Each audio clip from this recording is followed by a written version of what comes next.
Today we are going to perform experiment 2 by a virtual lab platform, and the aim of experiment number 2 is to trace the wave shape of the electrical signal at the input and the output terminals of half wave rectifier and calculate its ripple factor. I would like to thank team of IIT Kharagpur for providing the virtual lab, and we are able to demonstrate experiment to our students easily via this interactive platform. The objectives of this experiments are: at the end of the experiment, the student should be able to explain what is rectification and what is the purpose of half-wave rectifier. Student should be able to make connections of half-wave rectifier.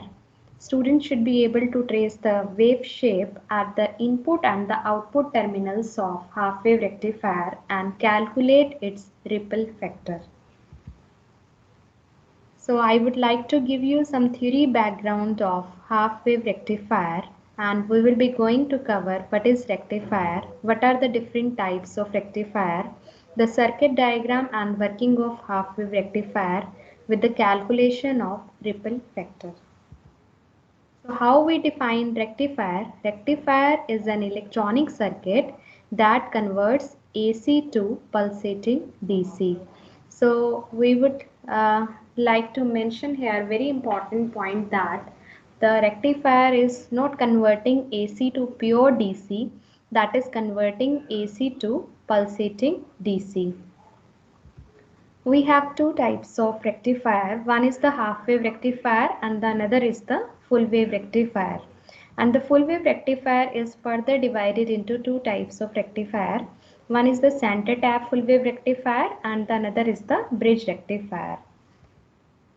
As in this experiment, we are going to discuss about the half wave rectifier. So here is the discussion about what is half wave rectifier and how we perform the experiment with the help of circuit diagram.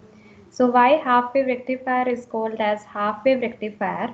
The half wave rectifier is converting only half of the AC signal to the pulsating DC. So as only half of the input signal is utilized for conversion of AC to DC and the rest half gets wasted, that's why we can say that half wave rectifier is poor converter of AC to DC. This is the circuit diagram of half wave rectifier, and in this circuit diagram we can see here this is the AC source, this is the step down transformer connected here, this is the PN junction diode, and this is the load resistor. So this is the AC signal that we want to rectify. So first of all, this AC signal is given as input to this step down transformer. Now the question is it mandatory to connect here step down transformer? So answer is it is not mandatory, but most of the electronic devices, they need the DC signal in the range 0 volt to 15 volt, and the AC signal that is very high value, that is 220 volts. So we need to step down this AC signal with the help of this step down transformer so that the obtained DC that is used for the electronic devices. Now the step down AC coming here, that is given as input to this PN junction diode. This diode is having the unidirectional conducting property, that is it conducts only in the forward direction during the forward biasing from P to N, and it won't conduct during the reverse biasing. So here we can see the VI. VI is the applied input signal to this step down transformer. This is the applied AC signal, and how this circuit is working, we can consider the working by taking the two cases, as the AC signal consists of two half cycles. The one is the positive half cycle and the another is the negative half cycle. So what happens in the positive half cycle? in the positive half cycle, we can see here on the secondary winding, the top of the secondary winding is at plus potential and the bottom of the secondary is at minus potential. And because of this plus potential, the p-type material is getting the positive potential and this diode will get forward biased. And if we consider the ideal diode, that means there is no drop across the diode, and when it starts conducting, it will act as a closed switch and passing the current. So when current passes through this load resistor, there will be voltage drop across this load resistor, that is represented as V0. So here we get the V0 and that is same as Vi under the condition the diode is ideal. But if we talk about the practical diode, that is made up of either silicon or germanium, so obviously there is some drop across this diode and the output voltage will be slightly less as compared to input voltage. And what happens in the negative half cycle? In the negative half cycle, the polarity get reversed. Now the top of secondary is at minus potential and the bottom of secondary is at plus potential. Now this diode will be reverse biased, acting as open circuit. Open circuit means no current passes through this diode, and obviously there is no current through this load resistor, and when there is no current through this load resistor, there will be no voltage drop across this load resistor and the output voltage here will be 0.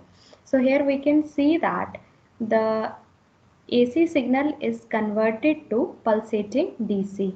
So how we define pulsating DC? That is the DC signal superimposed with the ripple content. So this is the half wave rectifier that is converting half of the applied AC signal to the pulsating DC and the rest half of signal gets waste. And the peak value of current can be calculated as the peak value of voltage divided by forward resistance of diode plus the load resistance. So in the analysis, we need to see here three important parameters because we need to calculate the ripple factor. So for the calculation of ripple factor, we must know the formula of DC voltage. So DC voltage is equal to DC current into the load resistor, and the DC current is Im divided by pi. So that we can put here IDC as Im by pi, and Im further we can put as Vm divided by Rf plus RL. So as Rf is the forward resistance of diode, that is very small as compared to external load resistance.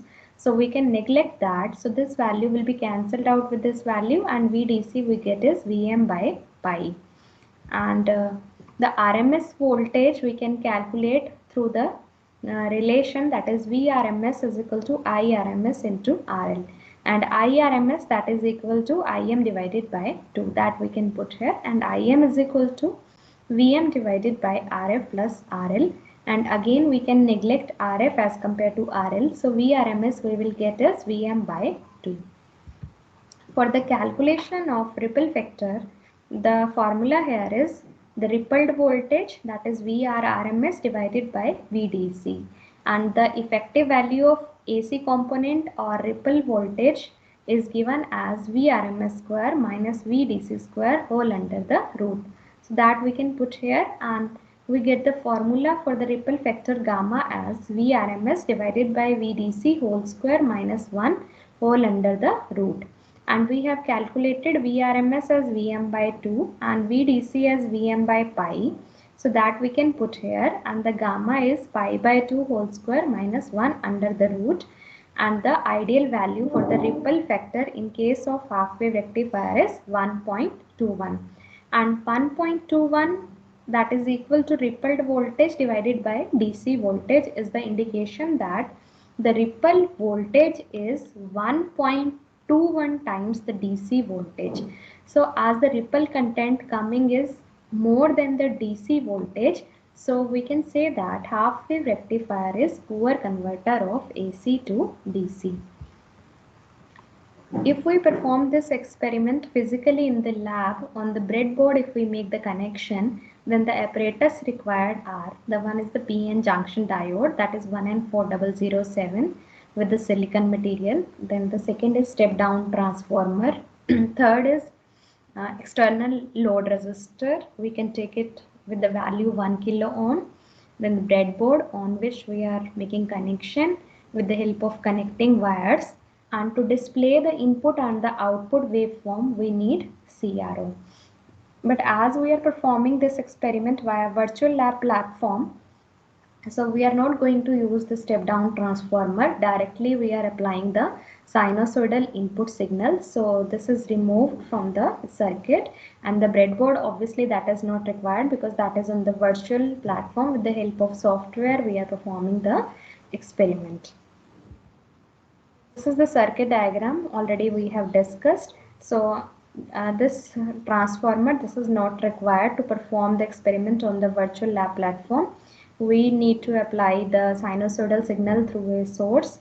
We need the PN junction diode, and we need the external load resistance here, and obviously we need CRO to display the input and the output waveform. So what are the steps to perform the experiment? First of all, we will go to website, visit the website. This is the website URL. Then after that, we click on the list of experiment tab.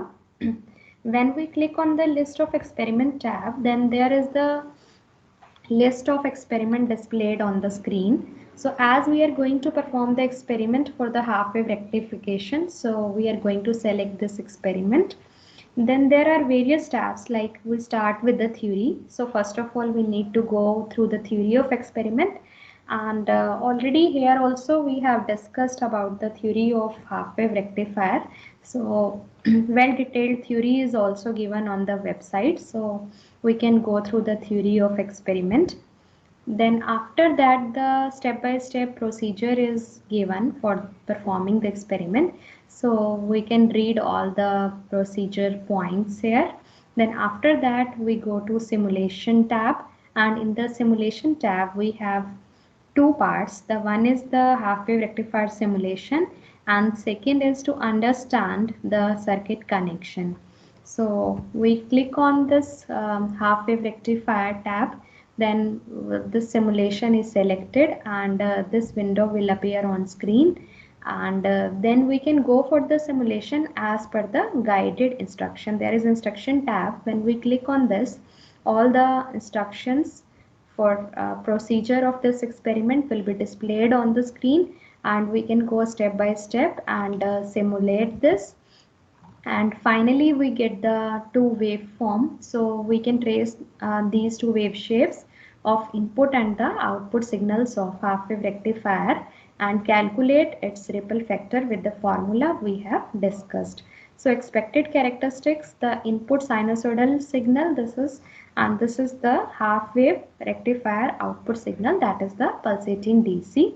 And when we go for the calculation, the expected ripple factor should come out 1.21.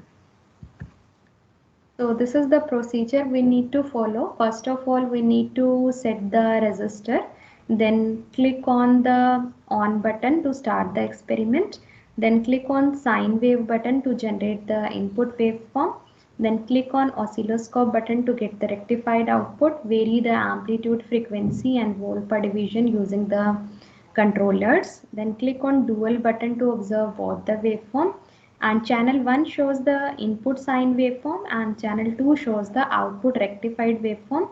Calculate the ripple factor, and the theoretical ripple factor is 1.21. So now it's time to move on to website and perform experiments step by step on the virtual lab platform. Today we are going to perform experiment via virtual lab platform, and the aim of this experiment is to trace the wave shape of input and the output signal of half wave rectifier and calculate its ripple factor. So first of all we need to see the connections that is in this circuit diagram given here. This is the PN junction diode, and this PN junction diode is used for the rectification purpose because of its unidirectional conducting property.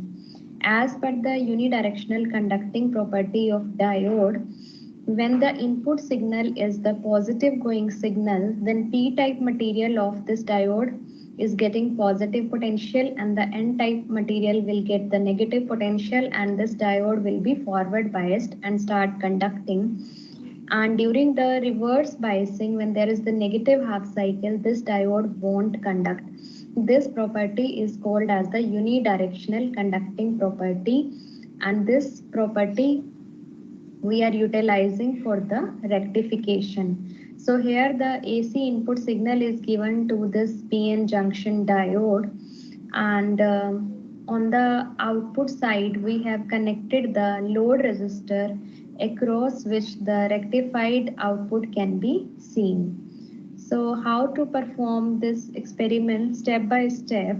The first step is, first of all, we need to set the value of load resistance here. So through this, we can change the value of load resistance here, and that is given in ohms. So let's set the value of load resistance as 1000 ohm, that is 1 kilo ohm. Then after that, we need to start the experiment by clicking on this button, that is on. So we start performing the experiment, and after that we need to click on this button. This is the sine wave button to provide the input signal to the PN junction diode, and this is the sinusoidal input signal.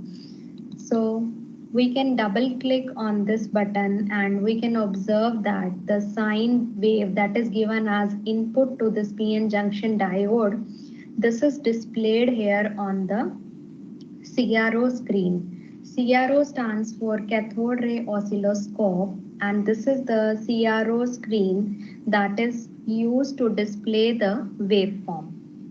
So here we can see this is the two-dimensional grid here, and this is with the pattern, this is 8 cross 10. 8 cross 10 means we can see here 1, 2, 3, 4, 5, 6, 7, 8. So 8 blocks are there on the vertical grid, and if we see the horizontal grid, 1, 2, 3, 4, 5, 6, 7, 8, 9 and 10. So there are the 10 divisions in the horizontal grid, and to improve the precision, each major division that is divided into 5 major subdivisions. We can see here 1, 2, 3, 4 and 5. So one major division is divided into 5 minor divisions, and the horizontal axis this represents the time, and the vertical axis this represents the amplitude, that is the voltage of the applied signal. So amplitude versus time we can have plot here on the CRO, and this is called as the display screen of CRO. So first step, that is we have set the value of load resistor. Then after that we have applied the sinusoidal input signal here, we can see here. Then after that we can click on this oscilloscope, and this is giving us the output waveform, and the output is measured across the load resistor. So when we do this experiment physically in the lab, then we need to measure the output across this load resistor, and the CRO probe is connected in between this point and this point. So CRO probe, the one is positive and the another is negative. The two CRO probes are connected across the load resistor to see the output waveform, and that we can observe here. So in the half wave rectifier, the corresponding to positive half cycle of input, this diode will be forward biased and passing the current, and when current passes through the load resistor, there is voltage drop across the load resistor, and output can be seen approximately same as input. And corresponding to negative half cycle of input, this diode will be reverse biased, open circuit, not passing any current, and when there is no current via this load resistor, there will be no voltage drop, and the output we can observe here is 0. And in the CRO we have two channels. So if we click on channel 1, we can see here the applied sinusoidal input signal. And if we click on channel 2, we can observe here the output waveform, that is the rectified signal that is seen across the load resistor. And if we click on the dual, then we can observe both waveforms simultaneously, the input signal and the rectified output signal. So corresponding to positive half cycle, we are getting the positive output, and corresponding to negative half cycle, there is no output that can be seen. And there are two control knobs here. The one control knob, that is the specifying as volt per division, and the second control knob, that is also volt per division, but these two are shown for the two channels because in the two channel we can observe two waveform. So channel 1 setting can be controlled by this volt per division, and channel 2 setting can be controlled by this volt per division. And the purpose of volt per division, that is to zoom in or out along the y-axis. And we have the time per division, that is common for both the channel, and with the help of this time per division we can zoom in or out along the x-axis. And this is the position y to shift the waveform either in the upward direction or in the downward direction. And this is for the channel 2, we can move either the waveform in the upward direction or in the downward direction. And here the frequency is displayed as 1000 hertz, and the amplitude of signal is 1 volt. So how we can calculate the amplitude of signal? The method to calculate the amplitude of signal is, first of all, we need to see here the volt per division. So volt per division is 1. Volt per division is 1, that means the complete block, that is equal to 1 volt. This 1 square, this is 1 block or 1 major division, that is equal to 1 volt. And as 1 major division, that is divided into 5 minor subdivisions, so each minor subdivision, that is equal to 0.2 volt. So volt per division we have set to 1, and we need to see the number of division. So number of division, as the amplitude of signal is covering one complete block. If we see the peak of signal, this peak of signal from ground, if we measure, this is taking one complete block or one complete division. So volt per division, that is multiplied by number of division, that is 1. So 1 into 1 is indicating the amplitude here is 1 volt. And let's say we need to calculate the frequency of signal.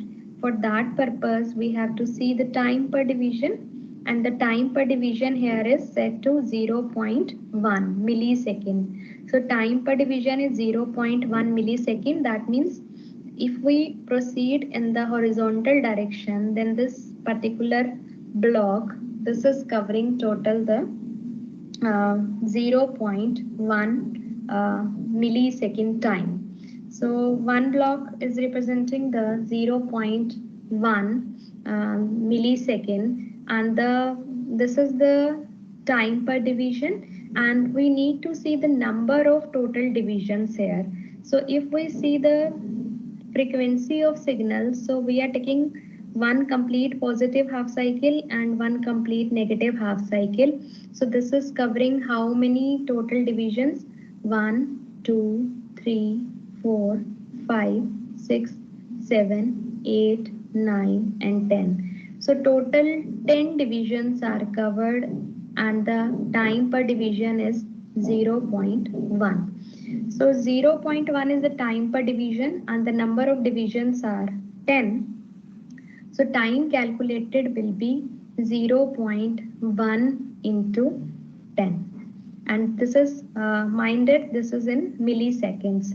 So 0.1 into 10 milliseconds will be the time. So 0.1 into 10, that is equal to 1 millisecond. So time calculated here will be 1 millisecond.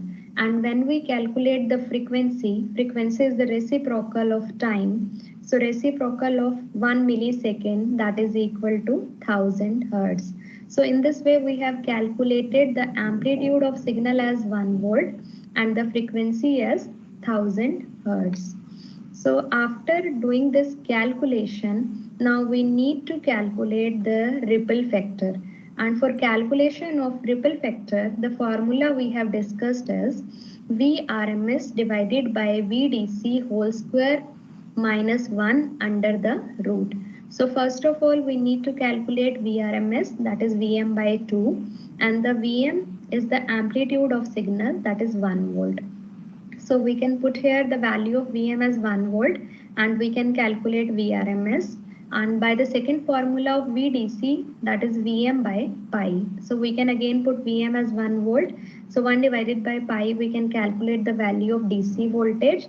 Then the ripple factor we can calculate as Vrms divided by Vdc whole square minus 1 whole under the root. And the expected value of ripple factor for the half wave rectifier is 1.21. So if our calculation that is matching with the expected value, that means we have achieved the ideal result. So as this is the role model of half wave rectifier, so it is expected that the ripple factor should come out equal to 1.21. Then the another half of this experiment, that is to understand all the connections.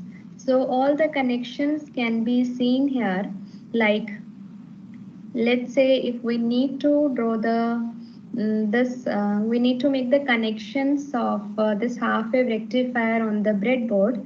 So what are the connection we need to make here? Like the various nodes are shown here.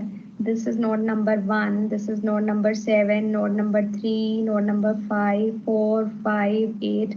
So on every node the number is mentioned. So how we can make the connection between the two nodes? We can click on one node and we can click on the node from which the connection need to be made, and then we can drag it to the another node to which the connection is required. For example, the first connection is made in between the node 1 and 7. So we click on node 1 and drag it to node 7 so that there is connection between node 1 and the node 7. So node 1 is representing the channel 1 of CRO, and the node 7, this is representing the sine wave, that is the input signal. So input signal we need to display on the channel 1 of CRO. So we make the connection between node 1 and 7 by clicking on node 1 and dragging it to node 7 like this. Then the second connection is made between the node 7 and the node 3. So we can click on either of the two node and drag it to the another node to which the connection need to be made, because the sinusoidal input signal that need to be applied to the p-type material of PN junction diode.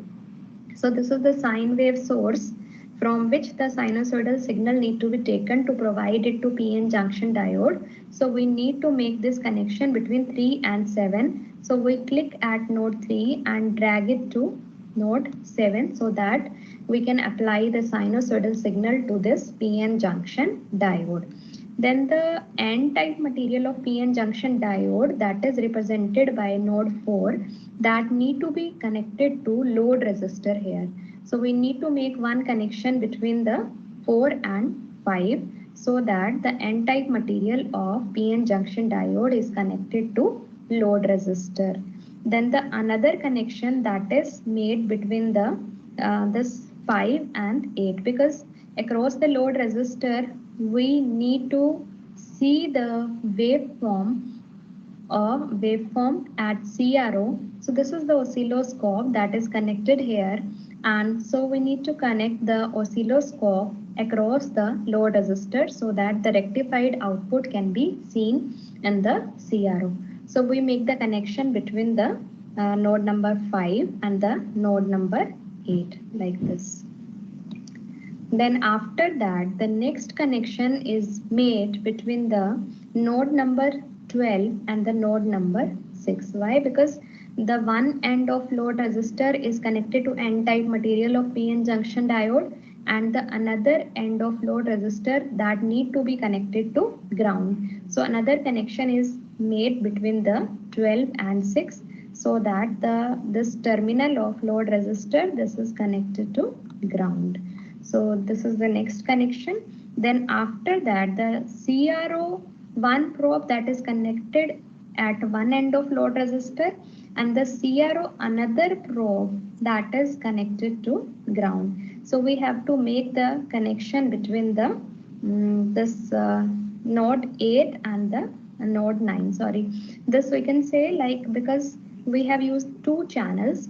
So channel 1, this channel 1, this is we can say channel 1 is used for the sinusoidal input signal, and the channel 2 that is used for the rectified output waveform.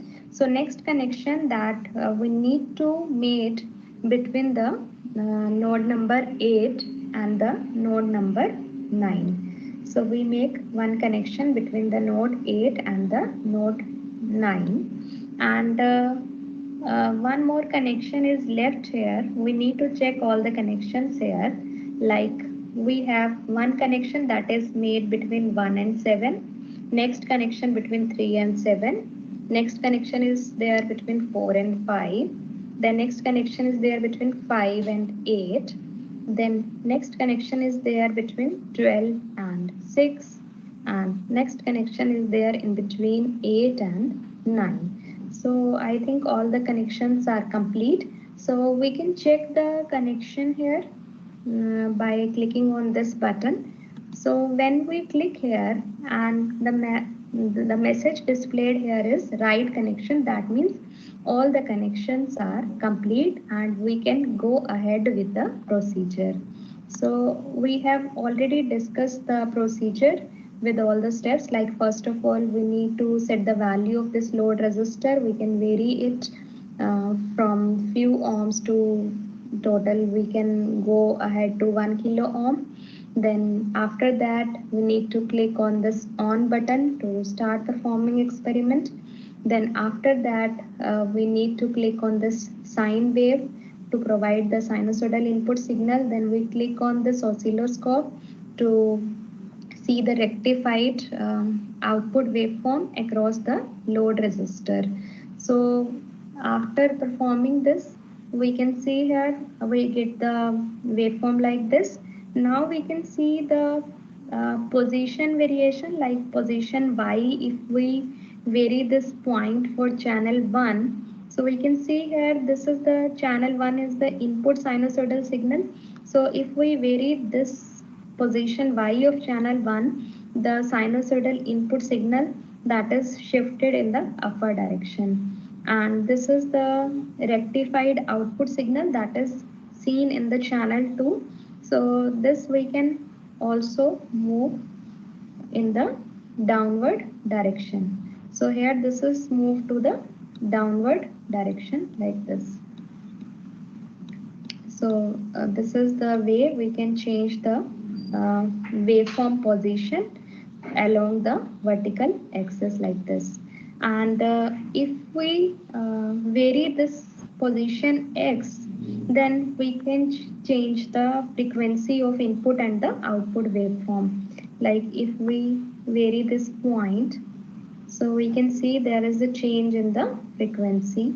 The position X, with the help of this position X, the waveform is shifted across the x-axis. And if we want to change the frequency, that we can vary with this knob.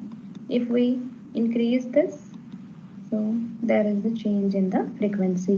So position, with the help of this position X, we can shift the waveform across the x-axis, and with the help of this frequency knob, we can vary the frequency like this. And with the help of this amplitude, we can change the amplitude like this. So these are the control knobs through which we can change the amplitude and frequency. And this is all about the experiment that we have discussed. And we have discussed the working of half wave rectifier, all the connections that need to be done to perform this experiment, the complete procedure to display the input and the output signal on the CRO. So now we can trace the input signal and the output signal through the CRO screen. And we have also discussed about the calculation of ripple factor. So here we have completed this experiment. Thank you.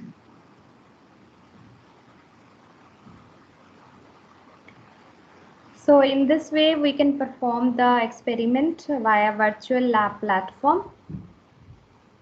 And these are the references used to demonstrate this experiment.